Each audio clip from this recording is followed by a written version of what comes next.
ખેતીની પદ્ધતિ, ખોરાકની પદ્ધતિ અને એ આપણે કુદરતી રાખીએ બને એટલી, શક્ય બને એટલી. આ જમાનામાં કોઈ વાર એવું થાય કે ભાઈ ક્યાંય બહાર જવાનું થયું હોય અને આપણે ચૂકી જઈએ, એ નડતું નથી. પણ હંમેશની જે આપણી જીવનશૈલી છે એ આપણે નૈસર્ગિક અને કુદરતી રાખીએ. કારણ એ હતું કે આપણે કેમિકલથી ખેતી કરવા માંડ્યા. હવે કેમિકલથી ખેતી કરીએ એટલે આપણે દવા ખાઈને ડાયાબિટીસ ને આ હૃદય રોગ ને અત્યારે 20-20 વર્ષના છોકરાઓને એટેક આવે, કેન્સર થાય.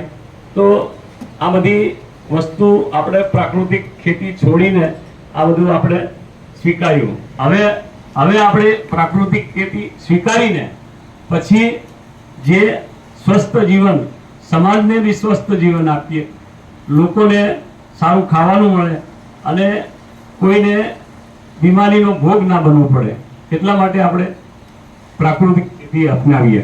ના ચાલતું હોય તો એને ના ચોખા ખાય તો તમે શરીર માટે બહુ બેસ્ટ. તો એ વગરનું આજે હું 150 રૂપિયા કિલો વેચું છું ચોખા. મિલિંગ કરાવું છું. છેલ્લા 5 વર્ષથી હું નેનપુર ચોકડી કરીને તો અગર મિલ તો મિલિંગ કરાવીને 150 રૂપિયા કિલો ચોખા, એની કણકી 80 રૂપિયા કિલો જાય છે મારે. આ જે જિલ્લા અંદરની તાલીમ છે એનો મુખ્ય હેતુ અહીંયા જે ખેડૂતો પ્રાકૃતિક કૃષિ અપનાવતા નથી પણ જે અપનાવવા ઈચ્છે છે એ લોકોને પ્રાકૃતિક ખેતી અપનાવવા માટે એના 5 આયામની તાલીમ આપવામાં આવી. અને એના કારણે એ લોકોને જો પ્રાકૃતિક ખેતી અપનાવી હોય તો એ માટે સરળતા રહે, તેમજ એ પોતે પોતાના જીવન ધોરણ માટે પણ એ પોતાના થોડા ભાગમાં પ્રાકૃતિક ખેતી અપનાવી અને ગુણવત્તાયુક્ત ઉત્પાદન મેળવી શકે, તેમજ પોતાનું જીવન સ્વસ્થ અને નિરોગી બનાવી શકે. એ માટે એમને અત્રેથી તાલીમ આપવામાં આવેલી હતી. દરેક તાલુકાના 3 ગામના 3 ક્લસ્ટર દરેક તાલુકામાં આપવામાં આવેલા છે અને એ ક્લસ્ટરોની અંદર આપણે એક કૃષિ સખી અને એક CRP એ જે સ્થાનિક ખેડૂતોમાંથી પસંદ કરેલા છે.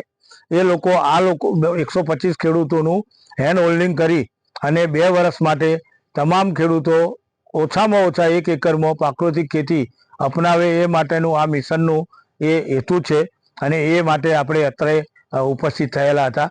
આની સાથે એનો પણ આપણે પ્રચાર પ્રસાર કરીએ છીએ.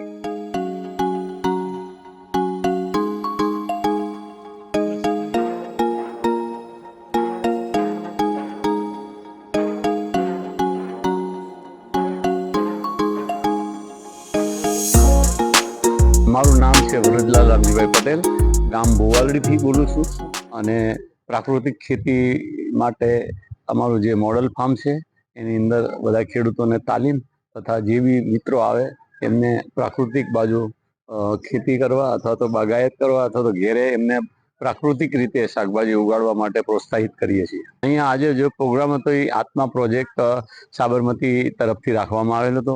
ખેડૂતોને પ્રાકૃતિક કૃષિ માટે તાલીમ આપવાની હતી અને પ્રાકૃતિક જે ખેતી થાય છે, બાગાયત થાય છે અને પ્રાકૃતિક રીતે જે આપણે બધું ઉગાડીએ છીએ એને વિઝિટ કરાવવાની, રૂબરૂ વિઝિટ કરાવીને એમને પ્રોત્સાહિત કરવાના હતા અને સાથે એમને જમણવાર બી રાખેલો હતો.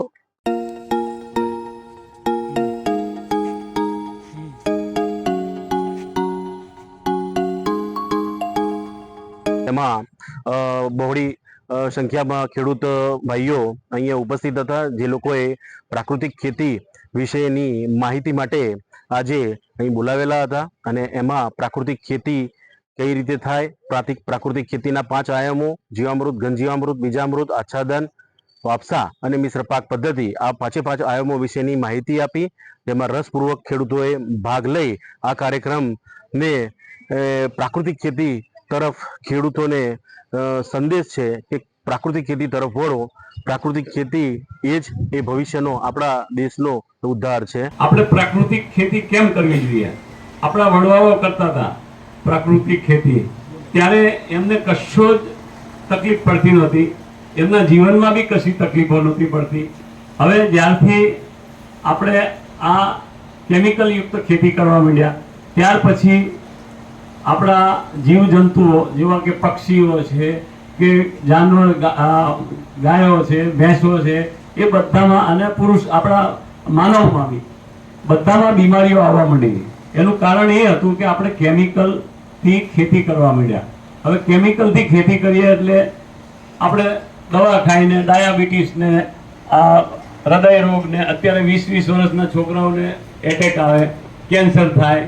તો આ બધી વસ્તુ આપણે પ્રાકૃતિક ખેતી છોડીને આ બધું આપણે સ્વીકાર્યું. હવે આપણે પ્રાકૃતિક ખેતી સ્વીકારીને પછી જે સ્વસ્થ જીવન, સમાજને બી સ્વસ્થ જીવન આપીએ, લોકોને સારું ખાવાનું મળે અને કોઈને બીમારીનો ભોગ ના બનવો પડે, એટલા માટે આપણે પ્રાકૃતિક ખેતી અપનાવીએ. ગાય આધારિત ખેતીમાં ગાયના ગૌમૂત્ર, ગાયના ગોબરથી જ આપણે ખેતી કરવાની છે. ગાયને આપણે ઋષિ મુનિએ, ભગવાને પણ ગાયને માન આપીને એમની જોડે રાખેલી. અને ગાયના શરીરની અંદર જે બેક્ટેરિયા હોય છે, એ બેક્ટેરિયા જે કામ કરે છે આપણા ખેતીની અંદર, એટલું કોઈ ખાતર કામ નહીં કરે. એ બેક્ટેરિયાથી જ આપણી ખેતી થશે અને પ્યોર પ્રાકૃતિક ખેતી થશે. હવે મેં આ ફાર્મ જ્યારે ડેવલપ કરવાનું ચાલુ કર્યું 5 વર્ષ થયા, મેં આજ સુધી આ ફાર્મની અંદર જે આપણે ઘાસ થાય, નિંદામણ થાય, એ નિંદામણની દવા બી નથી વાપરી. એક વખત ભૂલથી મારો માણસ ક્યાંકથી લાવ્યો કે આપણે થોડુંક આ ધાણા ઉગાડવા છે ને બહુ ઘાસ થાય છે તો વાપરીએ, એ મેં બહાર ફેંકી દીધું. મેં કીધું મારે આમાં ધાણા નહીં થાય તો ચાલશે, બાકી કોઈ કેમિકલ નથી વાપરવું. આજ સુધી મેં કેમિકલ નથી વાપર્યું. પહેલાં હું આપણે ત્યાં ગોપાલ સુતરિયાના જે બેક્ટેરિયા આપે છે ફ્રી ઓફમાં, એ હું વાપરતો હતો, જીવામૃતના. એ લગભગ અમે 1 વર્ષ સુધી વાપર્યા, 1-1.5 વર્ષ સુધી. પછી મેં અનએરોબિક બેક્ટેરિયાની ટેન્ક નાખી 5000 લીટરની. ખેડૂતો તમારે એકદમ ફ્રી ઓફમાં તમારી ખેતી થશે 13 વીઘામાં. જે આ ટેન્ક છે અનએરોબિક બેક્ટેરિયા, જેની અંદર ગૌમૂત્ર, ગોબર, છાણ અને આપણું નિંદામણ, 5 કિલો નિંદામણ, 5 કિલો ગોબર અને 5 કિલો ગૌમૂત્ર, આ બધું આપણે નાખવાનું. પછી 1 કિલો ચોખા, 1 કિલો ગોળ ને 1 કિલો છાશ, આટલું નાખો એટલે બીજા દિવસે 150 લીટર તમારું એકદમ પ્યોર ખાતર આપણું તૈયાર થઈ જાય છે. હવે એ ખાતર તમે હંમેશા ખેતરમાં નાખશો તો તમારે બીજા કોઈ ખાતરની જરૂર બી નહીં પડે. તો એનો ઉપયોગ કરીને ખાલી એક પંપમાં 100 ગ્રામ વાપરવામાં આવે છે. તમે 2 વખત છાંટો, તમારી ગમે એવી મરચાની જીવાત હશે, ગમે એવા રીંગણામાં જીવાત હશે, ગમે એવા ટમેટામાં જીવાત હશે, બધી જીવાત તમારી કવર થશે 3 છંટકાવમાં. તમે મારા ખેતરમાં જોશો તો કોઈ બી છોડની અંદર કોઈ જીવાત દેખાવા નહીં મળે, કારણ કે અમે દર અઠવાડિયે 1 વખત છંટકાવ કરી દીધા હોઈએ છીએ. એ કોઈ બી ઝાડ હોય આખા ખેતરમાં છંટકાવ કરી જ દેવાનો. તમને અહીંયા અંદર મારે પડ્યા છે એના 3 ડ્રમ અમે વેચાતા જ લઈ આવીએ છીએ હવે, કારણ કે એ લોકોએ પહેલાં ફ્રીમાં ચાલુ કર્યું હતું પણ દુરુપયોગ થવા માંડ્યો. ત્યારે 50 રૂપિયા જ લેતા હતા અને ફ્રીમાં આપતા હતા. ડ્રીપમાં ચડાવે, કોઈ પાણીમાં ચડાવે, એટલે એનો દુરુપયોગ થવા માંડ્યો. એટલે કોઈએ પછી એ લોકોએ નક્કી કર્યું કે આપણે 250 રૂપિયા લઈએ, બરોબર. તો 250 રૂપિયામાં બી તમને એ દવા, કેમિકલની બી એવી દવા નહીં મળે. તમારે એક ડબલું આવશે તમને 100 ગ્રામનું, એ તમારી પાસેથી 500 રૂપિયા લઈ લેશે, બરોબર છે. એટલે આ આપણને 250 રૂપિયાની અંદર ગ્રીન કમાન્ડો વાળા આપણને આ સવલત આપે છે. ખેડૂતોએ લેવી જોઈએ અને ગ્રીન કમાન્ડોમાં આપણે જોઈન્ટ થઈને એ દવા વાપરવાનો આગ્રહ રાખો ખેડૂતોને, અમારો નમ્ર વિનંતી છે. હવે આ 5 વર્ષમાં મેં આની અંદર કોઈ કેમિકલ નથી નાખ્યું. એના કોઈ બી ફ્રૂટ તમે અહીંના ખાઓ, કોઈના શાકભાજી કોઈ બી ખાઓ, તમે એની જે સ્વીટનેસ છે એ તમને ક્યાંય ફ્રૂટમાં જોવા નહીં મળે.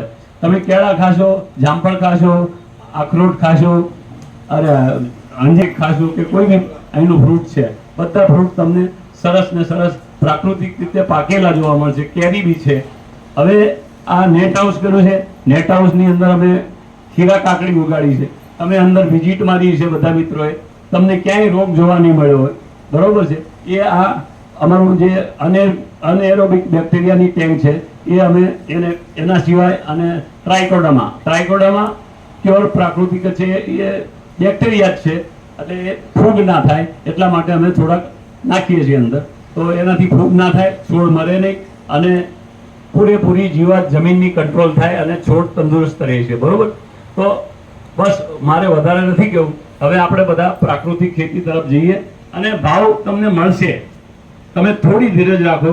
ગમે ત્યારે તમે વાવો ત્યારે તમને વિચાર નહીં કરવાનો. એક તો તમને ફ્રીમાં ખેતી થશે, બીજી વસ્તુ એ છે કે તમે આ જે કેમિકલ વાળી દવાઓ વાપરીને જે ખેતી કરો છો એની અંદર ખરેખર તમે કેટલા રૂપિયા ખર્ચો છો કોઈ દિવસ હિસાબ રાખજો કે તમે 2 વીઘાની અંદર આટલી દવા વાપરી, આટલા બીજા ખર્ચા કર્યા, તો એ ખર્ચાનો હિસાબ રાખજો, મજૂરીનો ખર્ચાનો હિસાબ રાખજો અને પ્રાકૃતિક ખેતી કરો અને એનો હિસાબ રાખજો, તો તમને સરવાળે ખબર પડશે કે તમને નફો શેમાં વધારે થાય છે. બરોબર છે? તો આ બધું વસ્તુ કરવા માટે થોડીક તૈયારી કરવી પડશે તમારે, પછી તમને વાંધો નહીં આવે.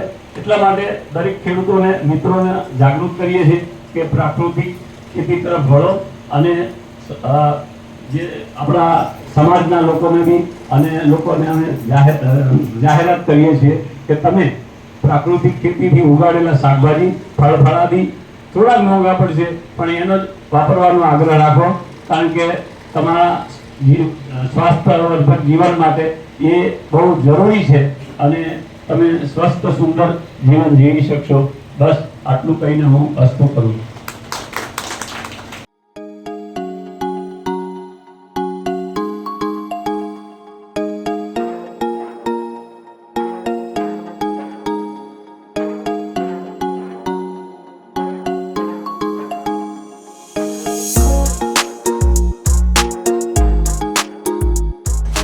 પ્રાકૃતિક ખેતીની અંદર સૌપ્રથમ તમે જ્યારે શરૂઆત કરો તો થોડી જમીનની અંદર શરૂઆત કરો. બરોબર? તમારી જોડે જેટલી જમીન હોય એની ચોથા ભાગની જમીનની અંદર તમારે શરૂઆત કરવાની. એ શરૂઆત તમે કરો અને તમને એવું લાગે કે ભાઈ હા, પ્રાકૃતિક ખેતી ખરેખર સાચી છે, તમે અત્યારે હાલ વિઝિટ કરી, એ વિઝિટની અંદર તમે જોયું હશે તો તમને ક્યાંય પણ જે કીધું તમારું 6-7 ફૂટ લાંબુ હશે અને પહોળું પણ એટલું 4.5 થી 3.5 ફૂટ લાંબુ પહોળું પથ્થું પણ છે. તો એ પરથી આપણને વાડીમાં જોવાથી આપણને ખબર પડે કે ખરેખર આ પ્રાકૃતિક ખેતીનું આ રિઝલ્ટ છે. તો આ તાલીમનો ઉદ્દેશ એ છે કે ખેડૂતોને બોલાવીને ખેડૂતો પ્રત્યક્ષ ખેડૂત સાથે ચર્ચા કરે અને ખેડૂત જે પણ કહે તો ખેડૂત સીધે સીધું આ અપનાવી શકે. આ સીધે સીધું આપણી ગણિત છે ખેડૂતો.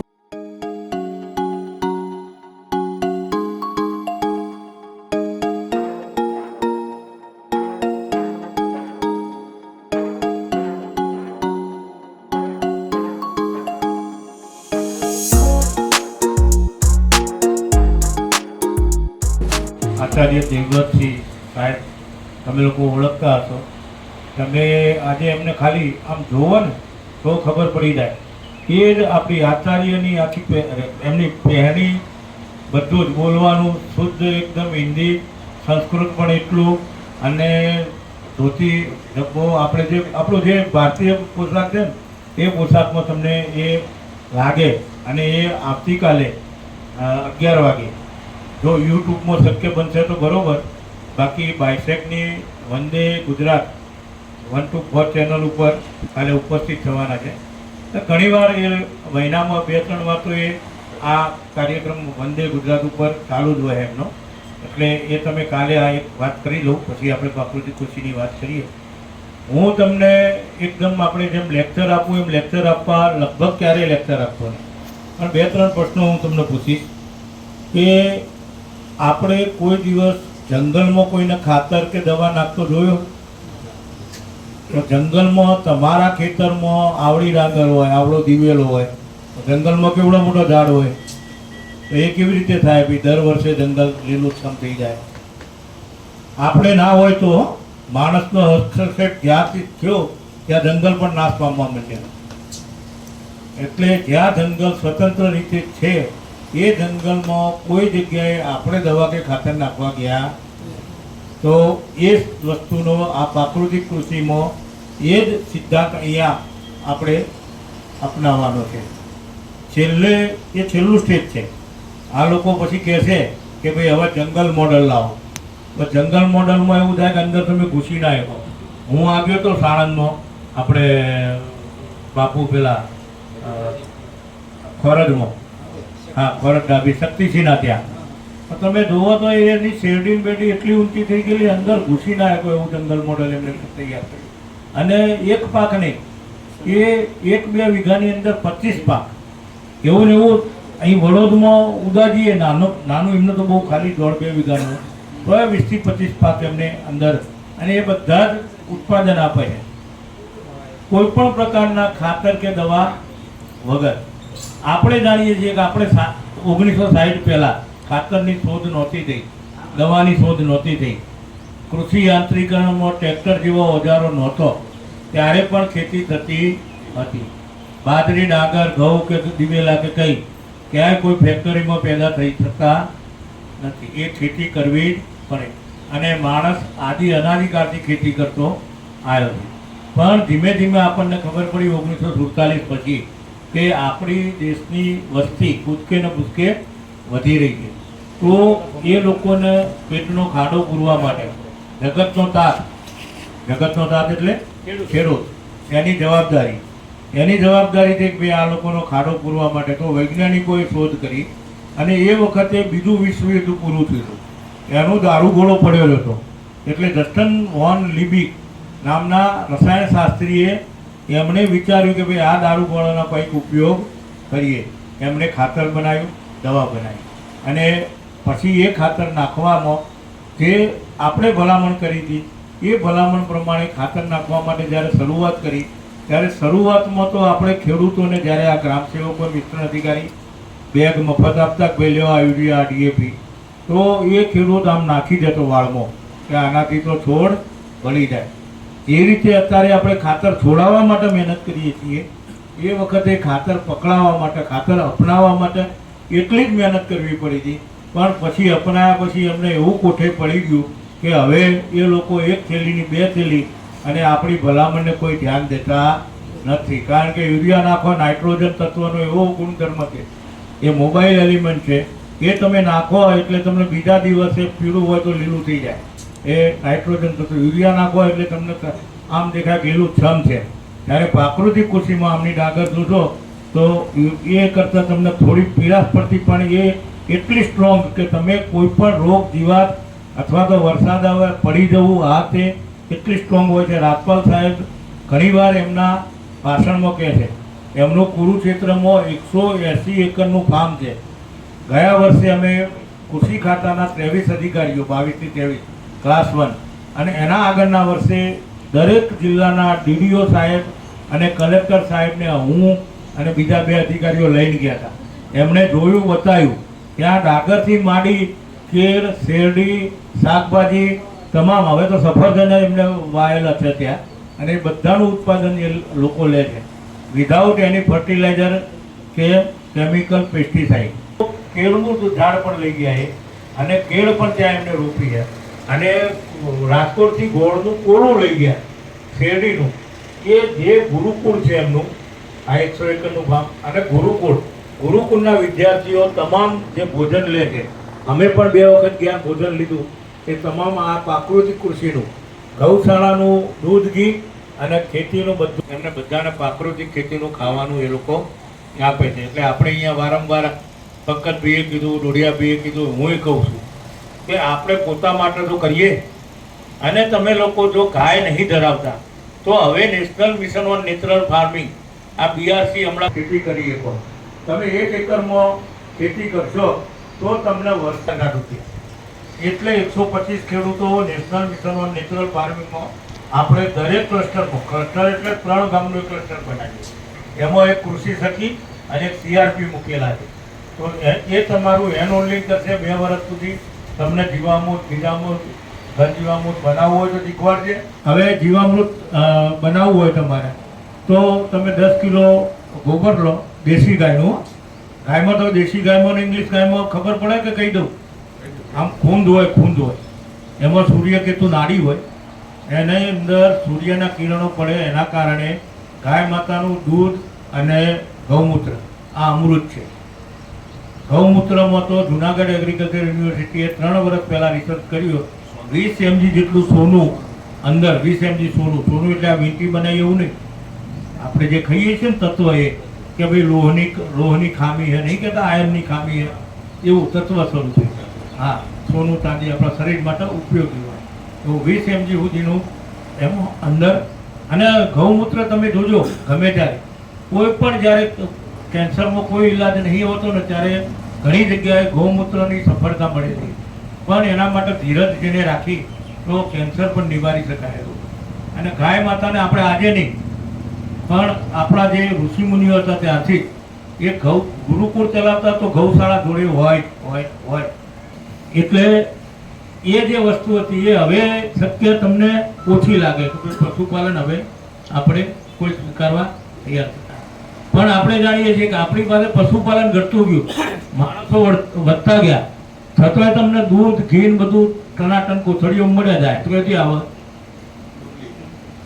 હવે આ લોકો કે ઘી અમને 800 રૂપિયા મળે, ગાયનું ઘી કેટલા રૂપિયા બને પૂછજો. 40 લીટરે 1 કિલો ઘી બનાવો, ગણતરી મારજો. કોઈ 1800-2000 થી નીચે પડતર જ નહીં. ગાયનું ચોખ્ખું ઘી દેશી ગાયનું લેવા જાઓ ને તો તમને 1800-2000 થી ક્યાંય મળે એમ કે નહીં. તમને પનીર બધું બજારમાં લગનગાળામાં બધે મળે. 150 રૂપિયા ક્યાં જ લાભ થાય છે? વસ્તુ એ છે. અને એ જ આપણને આ રોગ, અને અત્યારે આપણને ડાયાબિટીસ, બીપી, નાની ઉંમરે ઢીંચણનો દુખાવો, યુવાનોને વાળ ધોળા થઈ જવા, આ બધી જ અત્યારે તમે જોવા મળશે. મેં હમણાં કાલે જ વરસાદ હતો ને તો એક સ્કૂલ આગળ થઈને નીકળ્યો ને તો 50% છોકરાને ચશ્મા હતા. અમે ભણતા હતા ત્યારે ચશ્મા જ નહોતા કોઈ છોકરાને ગામમાં કોઈ જ નહોતા જોયા. અત્યારે એ નાના 5-6 ધોરણમાં ભણતા હોય એવા લેડીઝ છોકરીઓ, બાળકીઓ હોય અને બાળકો બધાને ચશ્મા હતા. તો આપણે વાત કરતા હતા જીવામૃત બનાવવાની, તો 10 કિલો ગોબર ગાયના, દેશી ગાયના ગોબરમાં 1 ગ્રામ ગોબરની અંદર 300 કરોડ બેક્ટેરિયા હોય. વાત એ છે કે આપણે રાસાયણિક ખાતર દવાનો ઉપયોગ કર્યો એટલે ધરતી માતાની અંદર જે સૂક્ષ્મ જીવો હતા એ મરી ગયા. ધરતી માતા મૃત થઈ ગઈ. જંગલની જેમ જીવંત નથી. જંગલમાં જીવંત છે. ઝાડના પાંદડા પડે, પાંદડાનું ખાતર થાય, ખાતરનું પાછું વરસાદ પડે, ખાતર પાછું ઝાડ ઉપયોગ કરે. કોઈ જગ્યાએ ક્યાંય વસ્તુ નાખવાની આવતી નથી. તો જીવામૃત બનાવવું હોય તો 10 કિલોગ્રામ ગોબર, 10 લીટર દેશી ગાયનું ગૌમૂત્ર, 2 કિલો તમે ગોળ નાખો, 2 કિલો કઠોળનો લોટ, ચણાનો લોટ હોય કે ગમે તે. ગોળ એટલા માટે ગોળ કાર્બોહાઈડ્રેટ આપે અને કઠોળ આપણને પ્રોટીન આપે, બરોબર. અને તમે આ બધી જ વસ્તુ ભેગી કરશો અને ઝાડ નીચેની મુઠ્ઠી માટી. ઝાડ નીચેની કેમ? તો કે આપણે ઝાડ નીચે દવા ખાતર છાંટેલું, ખેતરની માટી નાખવાની નથી, કારણ કે એમાં કોઈ જીવાણું છે. પેલા ઝાડ ઉપર, વડ ઉપર પક્ષીઓ બેઠા હોય, એની ચરક પડી હોય, એની અંદર ધરતી માતાના બેક્ટેરિયા. ગાય માતાના બેક્ટેરિયા તો ગોબરમાં આવ્યા, પણ ધરતી માતાના બેક્ટેરિયા પણ આપણે મુઠ્ઠી માટી નાખીએ એટલે બેક્ટેરિયા આવે. આ જીવામૃતમાં એક જ સિદ્ધાંત છે કે જે સૂક્ષ્મ જીવો જતા રહ્યા છે એ સૂક્ષ્મ જીવોને મલ્ટીપ્લાય કરવાના. એટલે આપણને એમને ગોળ આપીએ ખોરાક તરીકે અને ચણાનો લોટ અથવા કઠોળનો લોટ આપીએ છીએ.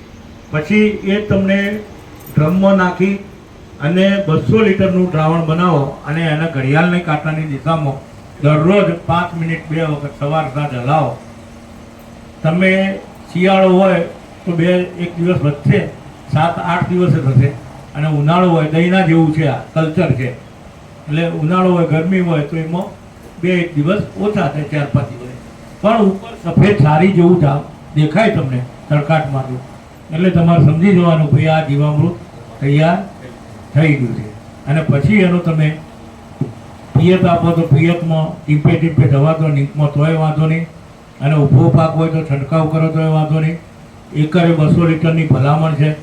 શરૂઆત કરતા હોય તમે 200નું 400 લીટર નાખો તો પણ આ આયુર્વેદ જેવું કામ છે. કોઈ આડઅસર આની છે નહીં. પણ એને પાણીમાં મિક્સ કરવું પડશે, નહીં તો પાંદા ભરી પણ જાય છે અથવા બીજો કંઈ ખાતર ખેડ કરવા માટે તમને સહાય આપવામાં આવે છે.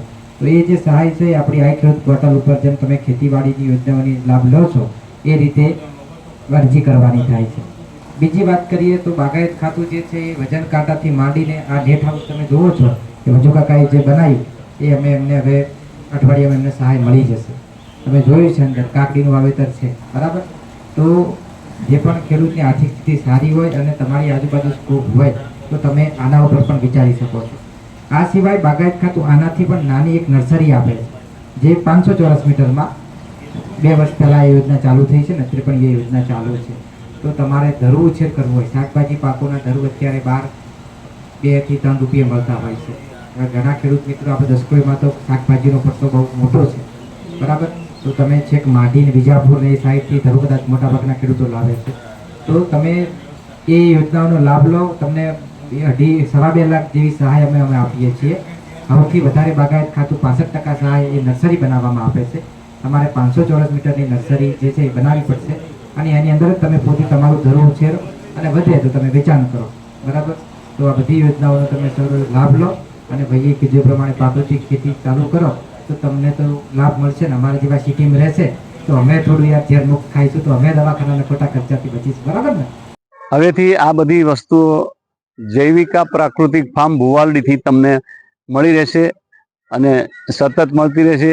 એનો અપડેટ અમે આપતા રહીશું અને એના ભાવ બી તમને જણાવીશું, એટલે તમને કોઈ મૂંઝવણ ના થાય.